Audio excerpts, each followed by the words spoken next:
Good day, everyone. So today we are going to discuss our week 6 lesson in quarter 2, which is mirrors. So our target for this lesson is to predict the qualitative characteristics, orientation, type, and magnification of the images formed by plane and curved mirrors and lenses. But for this day, we are going to focus only on the mirrors. So I have here a question. What can you see when you look at the mirror? Very good. You can see your image or your reflection, just like this one. So why do you think that you are able to see your images or your image or your reflection in the mirror? Yes, you're right. Because there is a presence of light. Because reflection is a bouncing of light rays of an object. So therefore, if that's the case, we cannot or we may be unable to see our images or our reflection in the mirror if there's no light. So I have here an illustration showing the laws of reflection. Last week, I have already tackled in the class the two laws of reflection.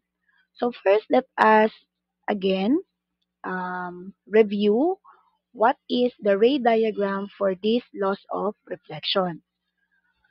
So we have here the light source in which the incident ray strike to the mirror or to the smooth surface.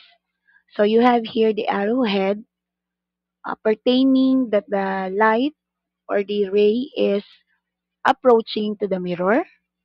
And then after that, if the light ray of or if the incident ray um, approach or touches the smooth surface, then it will be reflected. Okay, so there we have it, the reflected ray. So this arrow head signifies that the light rays will now will now move away from the smooth surface going to the human eye. So this is the phenomenon. Why do we see objects or why do we see images or reflections? So we have also here the normal line which is perpendicular to our smooth surface or mirrors. So we have the incident ray, the ray of light approaching the mirror. This, the red one line here. This is approaching to the mirror.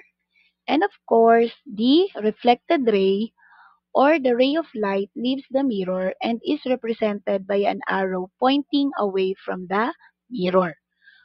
Okay po. So next is the second law in which the law of, theta I is equals to theta R or the angle of incidence is equals to the angle of reflection. Okay? So by the way, balikan natin yung first law pala. So the incident ray, the normal, and the reflected ray all lie in the same plane. So dito yon. So yung incident ray, the reflected ray, at saka yung normal line, nasa iisang point lang sila as you can see. Okay po? So that is why, pag ginawa natin tong experiment na to, so makikita nyo yung incident ray which is the ray that is approaching to the mirror and the reflected ray that leaves the mirror is at the same point of the surface. Okay, so the second law naman talks about the angle of incidence is equals to the angle of reflection. So example, if you have here the ray diagram of the law of reflection, as you can see, the incident ray here, So, ito yung arrow niya sa baba. And then, the reflected ray is also here. So, this is now our smooth surface. And the line perpendicular, or what we call normal line, to the surface is here. It is represented by broken line. Okay po? So, ang sabi po sa second law, yung angle daw ng incident ray, which is theta I, at saka yung angle ng reflected ray, which is theta R, is, tawag dito, equal to each other, or they have the same value. So, therefore, if theta I is equals to 45, what will be the value of your theta R? Very good. It is also 45 degrees. So this is a GIF representation that shows the angle of incidence and reflection. As you can see, kahit saan tumutok yung angle of incidence or yung incident ray, so dun din equally magre-reflect yung reflected ray. So this is the representation of your activity number 4, in which you can truly see the tawag dito, the loss of reflection, in which when you put your laser on, for example, if you put your laser on the 30 degrees of your protractor, then the reflection of that would be, when you look at the mirror, the reflection of that would be 30 degrees also. So I have here a sample computation of this law of reflection, particularly the second law. So meron tayo dito, what is the angle of incidence of a light ray reflected off a plane mirror at an angle of 28 degrees to the normal? Okay po, so ang given natin dito ay reflected off a plane mirror. So this is a reflected ray, which is 28 degrees. So dito tayo. So ang sabi, yung reflected ray daw, ang value niya is 28 degrees. So by following the second law of motion, which is theta I is equals to theta R, therefore our angle of incidence is also 28 degrees. Number 2, suppose the angle of incidence of a light ray is 18 degrees. Question letter A, what is the angle of reflection? So, dito yan sa number 2. Ang given natin ay incidence ray or angle of incidence. So, we have 18. So, by following the law, so your theta R is also 18. Okay? And then what is the angle the incident ray makes the mirror? So, since this is 18, we are going to get the angle of this incident ray to the surface. So, what we will do now is just subtract, since our angle from normal line to the surface is perpendicular, therefore that should be 90 degrees. So we are going to subtract it to 18 degrees. That is why our ray of incidence is 72 degrees. Okay po? So, in the other way around then, we have also the same ray of reflection from the surface, which is 72 degrees. Number 3, or letter C, what is the angle between incident ray and the reflected ray? So, dito tayo. So, nagawa ako dito ng angle. So, we will have theta I plus theta R. 18 plus 18 is equals to 36. So, therefore, if you are going to add or to combine the 18 degrees and the 72 degrees, you will have 90 degrees. And therefore, this 90 degrees is perpendicular to your plane or to your surface. Okay po, so you can pause this video para po mas maintindihan ninyo ang computation natin. Anyway, that is very simple. I know makakaya nyo yung lahat. So we will move on to our next um, our next topic, which is the regular reflection. Because we have two kinds of reflection, the regular and the irregular reflection.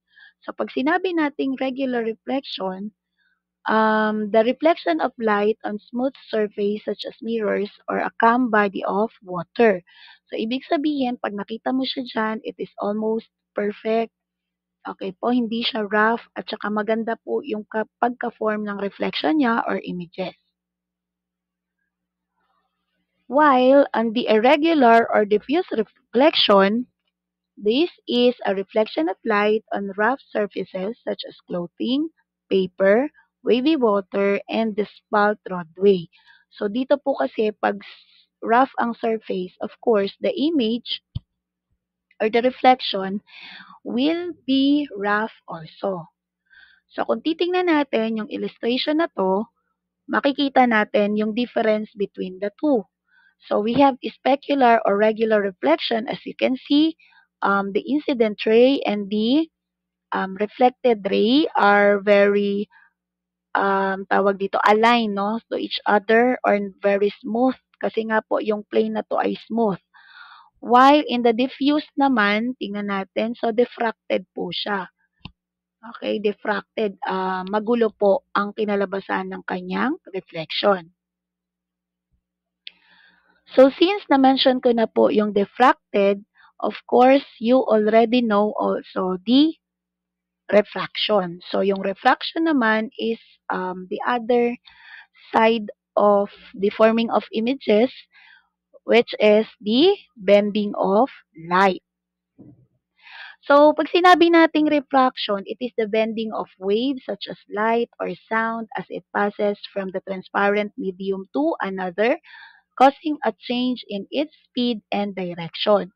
So as you can see at the pencil, parang masasabi natin na nabali yung pencil, but literally hindi po siya nabali.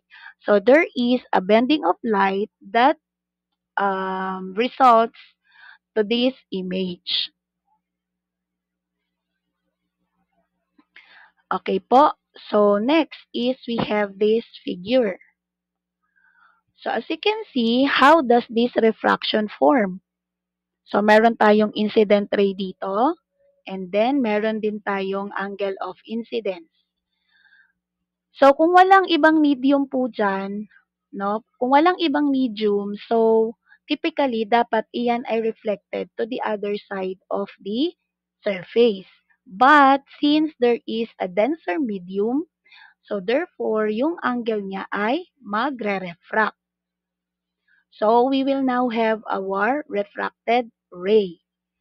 So, this is an example if it so happen na halimbawa, tumayo ka sa isang ilog, okay? So, you have the surface, the rarer medium, and the denser medium, which is the water. So, ito din yung nagkukos ng rainbow, no? The bending of light. Ayan. So, just for example, this one. So, example this one. So, the man is standing dito sa may ilog and then he see a fish. Okay po, he see a fish. So, ngayon, ang nakikita niyang fish ay nandito. But, because of the bending of light, andito po yung totoong fish. So, nangyayari po yung refraction when there is a change in speed. Paano ba yun? So, say for instance, when light moves from a less dense, like air, into a denser medium like water or glass. So, doon na po nangyayari ang refraction. So, it changes the speed, causes the wave to bend or change direction at the boundary between the two media. Okay po? So, now let us move on to the types of images. Is it real or virtual? So, meron tayong two types of images, the real or virtual. So, ano po ba yung nakikita natin sa illustration na to? Okay, so we can see two dinos. But itong dino na to ay iisa lang po talaga. So the dinos facing the hologram is what we call the real image. So since it is facing in the mirror, okay po, so yan po yung kanyang real image. While the image that is formed at the back of the mirror or this hologram is what we call virtual image. So ito po yung nakikita ng ating mga mata, yung nasa likod ng medium.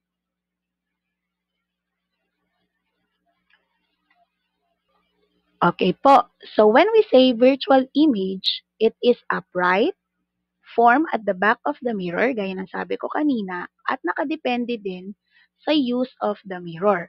So say for instance, itong bata na ito is nakatayo sa plain mirror. And then, he can see his image on the mirror. So this is called upright because yung bata. Okay po, so yung bata is nakatayo dito and then yun din yung nakikita natin sa salamin. But it is virtual because the image is formed at the back of the mirror. While pag sinabi naman nating real image, it is inverted and it is formed in front of the mirror. So yung size depends on the location of the object with respect to the mirror. So dito, a real image in the mirror is an image formed by the actual convergence of reflected light rays located at the same side of the mirror as the object capable of being projected onto a screen or surface. So, ibig sabihin, nakikita natin yung real image dito na na-form sa harap ng mirror. As you can see, it is inverted or upside down. So now let us move on to the types of the mirror. So we have plane or and curved mirrors. So when we say plane mirror, it is the reflecting surface is flat. Okay po, flat po yung kanyang reflecting surface. So ang ating plane mirror ay most common mirror that we are using for many activities in our life. So, meron din tayong tinatawag na lateral inversion. Yung lateral inversion ay present pag gumamit tayo ng plane mirror. Say for instance, yung right hand ay tinaas mo sa harap ng salamin. Pero sa mirror, it will appear left hand of an image. Okay, another thing is lateral inversion. So this is also an example of this. So when you write the word reverse and then you put that one or you face that one in the plane mirror, so the word reverse is now laterally inverted. So magiging ganyan siya. So, say for instance, if ikaw ay humawak sa salamin gamit ang iyong left hand, so ang lalabas doon sa salamin sa iyong image ay yung right hand ang nakahawak sa iyong kamay or nakalagay doon sa image. So, bakit nga ba ito nangyayari, ang lateral inversion? Okay po. So, ang lateral inversion po ay nangyayari lamang yan sa flat surface na salamin o sa plane mirror.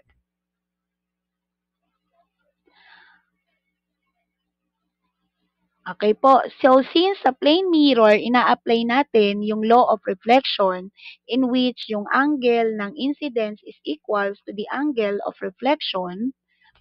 So, bawat point ng isang bagay ay nagre-reflect sa salamin na para bang naka-flip pahalang. So, yun po, imaging process sa salamin. Ibig sabihin, kapag tumingin ka sa salamin, hindi talaga lumalabas ang imahe sa likod ng salamin, kundi virtual image lang. Baka kasi literal ang pagkakaintindi natin at silipin natin yung salamin sa likod. Uy, baka nandun yung image ko. Hindi po. Kaya po siya tinawag na virtual kasi po, dun po nabubuo yung virtual image sa likod ng salamin at para lamang itong mukhang nasa loob. No? Parang nasa loob lang siya ng salamin. So, dahil doon, yung kaliwat kanan nagmumukha siyang magkabaliktad dahil ang ating utak ay sanay na iugnay ang imahe batay sa direksyon na nakikita natin.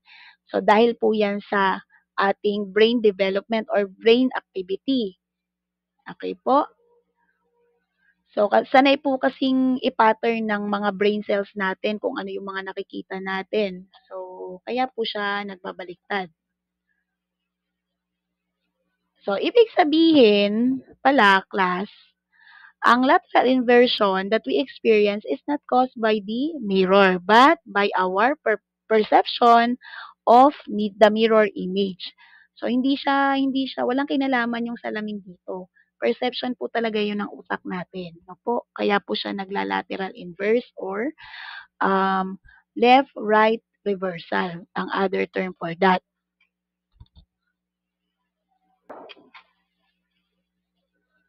Okay, so next nating example, why an ambulance is written inverted.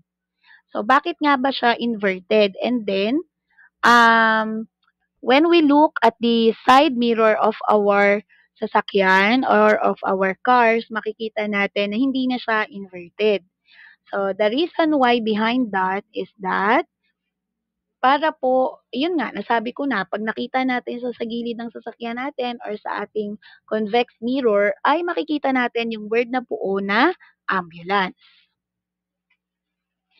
Okay, so now class, let us move on to the image characteristics of a plane mirror.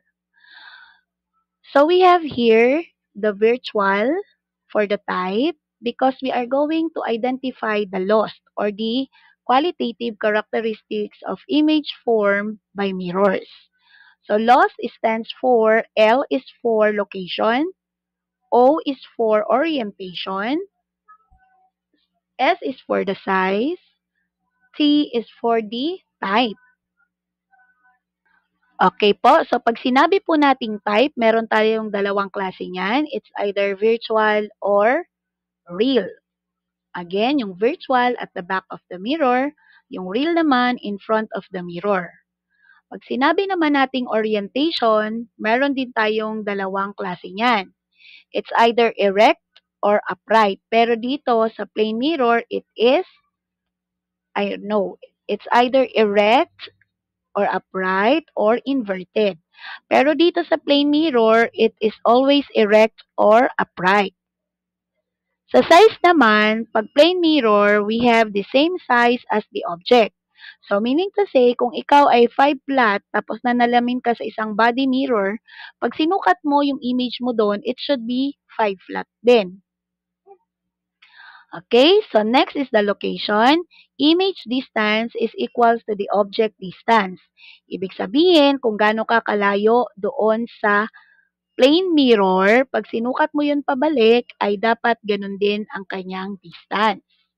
And last is plane mirror has the images that is laterally inverted or yung isang term which is left-right reversal. Okay po, so napaliwanag na po yan ni ma'am kanina. Now, let's move on to the curved mirrors. Mirrors with curved reflex surfaces is, we have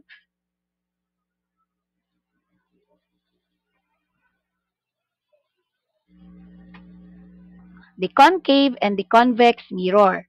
So we have here, please take note of this sign. Kung concave po yan, para po yung letter U na putol. Pag convex naman po is C na putol. Okay, so let's start with the ray diagram of these two curved mirrors.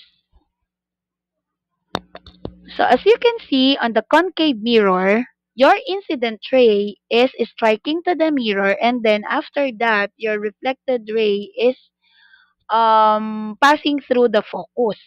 So this is what we call converging mirror. In our earth science, we have also discussed this one. What is the meaning of converging? So when we say converging, moving towards each other. And the other way around, when we say diverging, moving away from each other. So that is why in this concave mirror, the images is formed at or in front of the mirror, or the type is real. Okay po? While dito naman sa convex, since kailangan nating mag-extend ng line, so therefore, the images may be formed in the convex mirror is virtual. Kasi po, nasa likod po siya ng salamin. So mamaya malalaman po natin yan.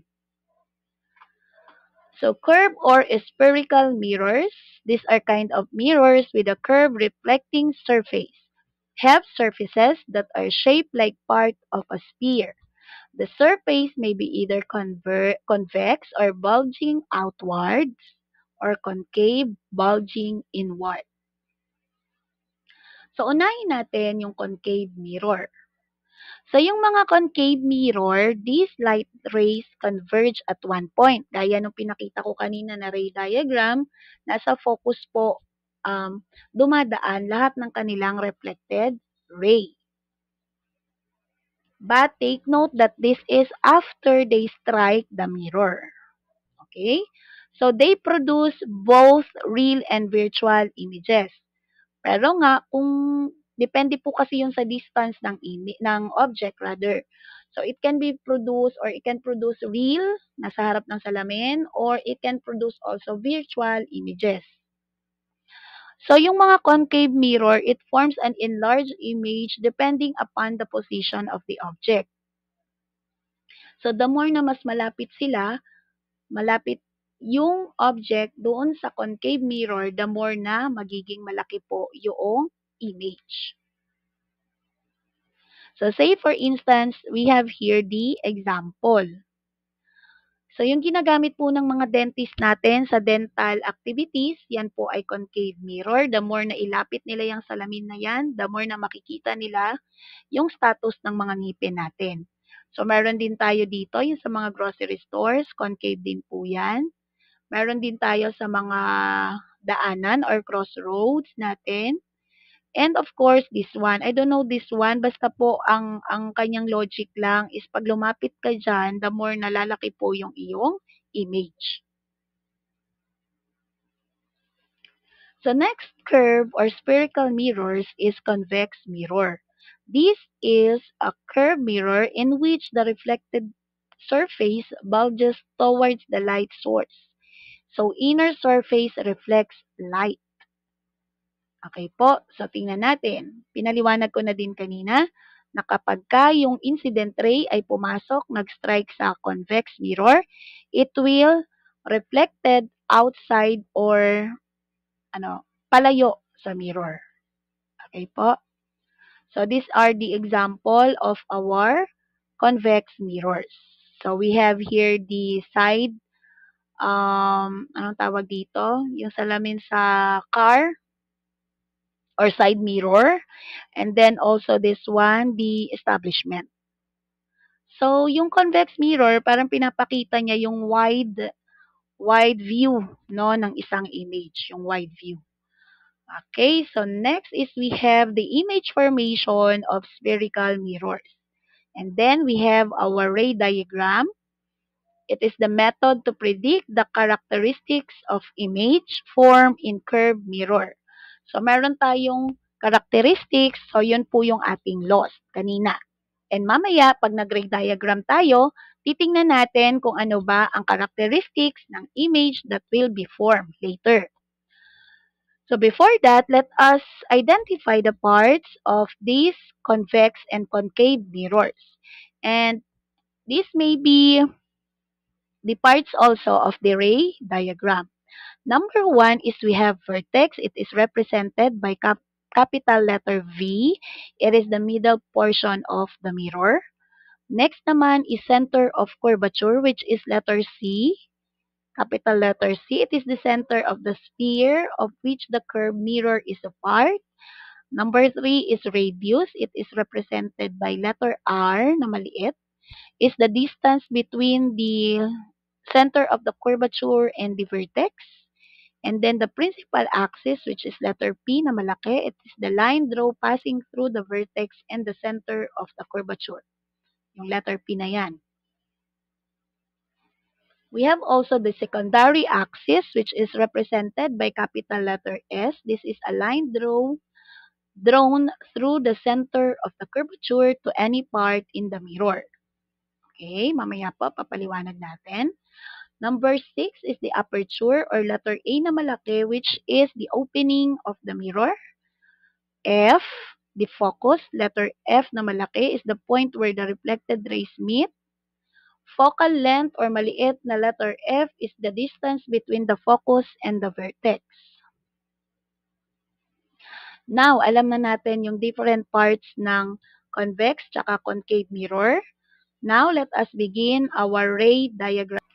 Okay po, so I have here the representation of myself as an object. So, this is an anime, though putol yung aking paa dyan. So, pagbigyan na lang. So, pag nagsusulat po tayo, depende nga po yung mapo-form na image doon sa location or sa distance ng ating object.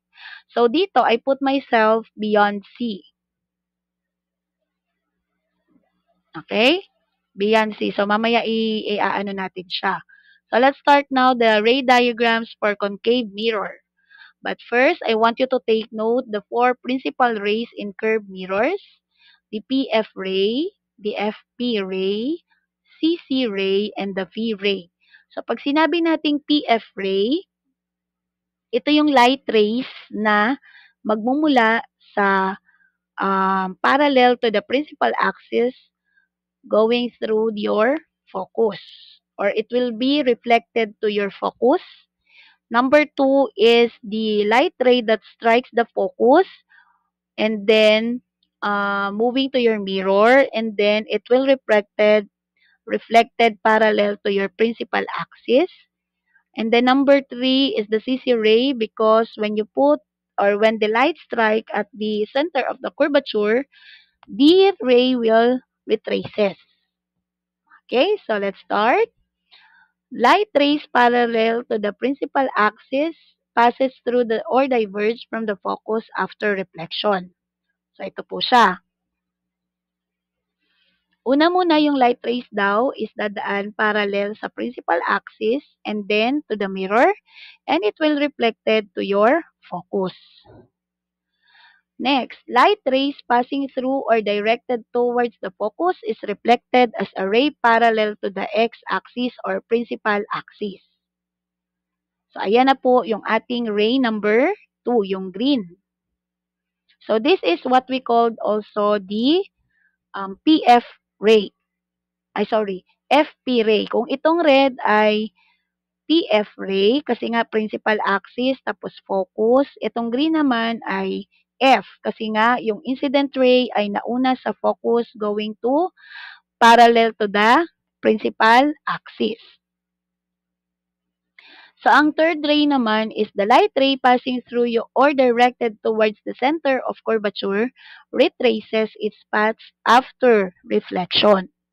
So, ito yung sinasabi ko kanina na pag dumaan ang light ray sa center of curvature, which is letter C, so yan ay magre-retrace lamang at babalik lang din yan.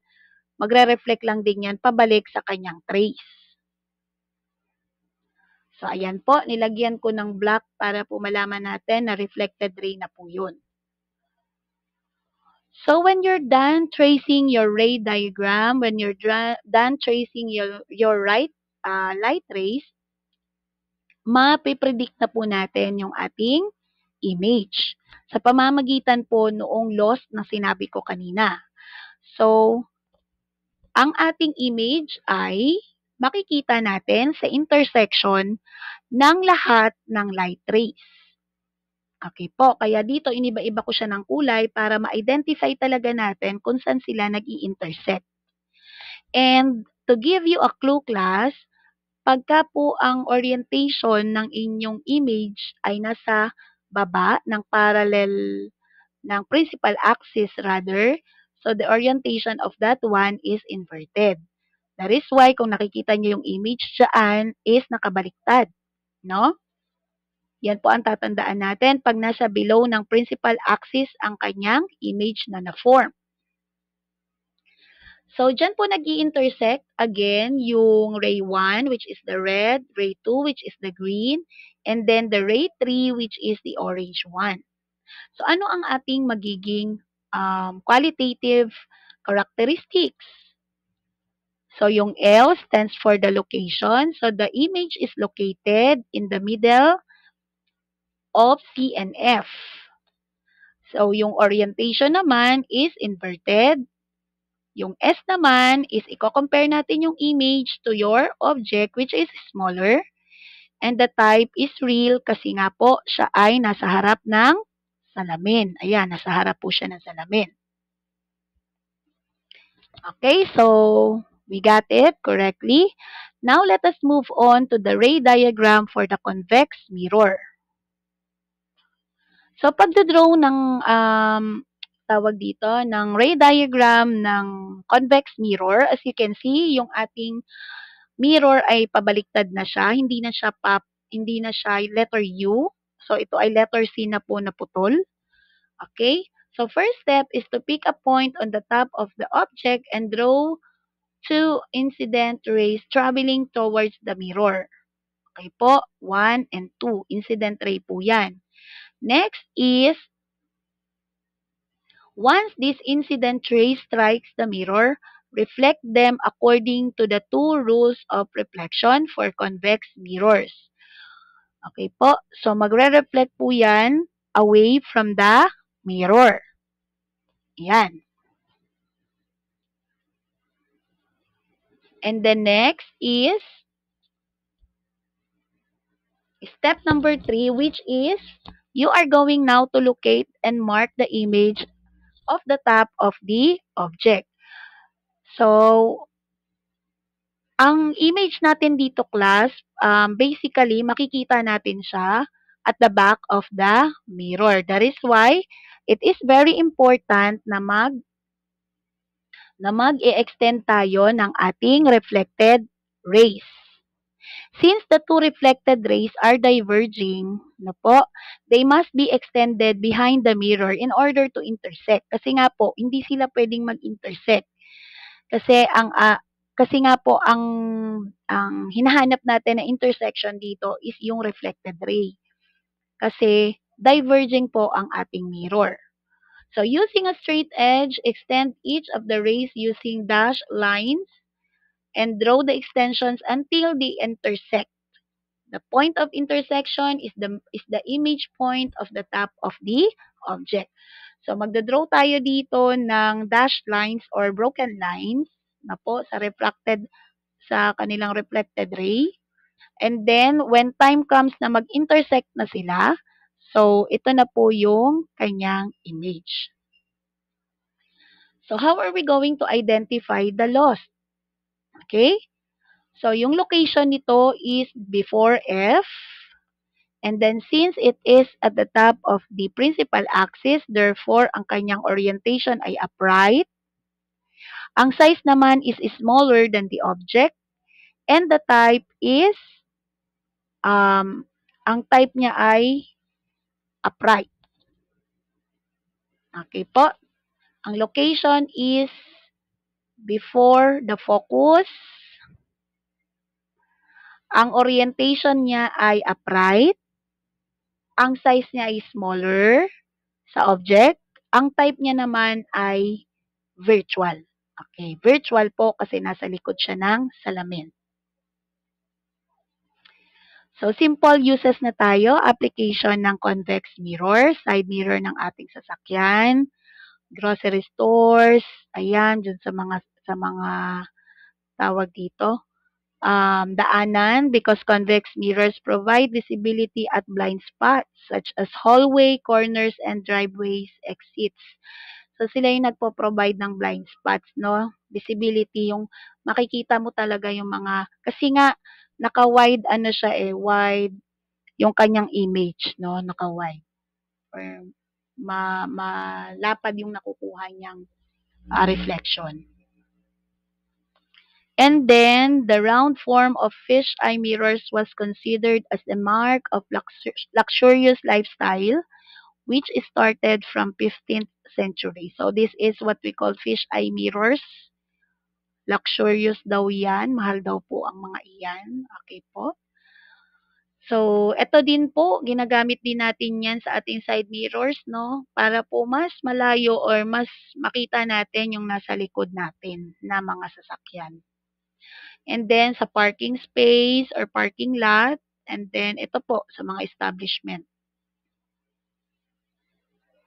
So, dahil sa large area ang covering nito, so yung mga mirrors na to ay nagigain ng worldwide popularity.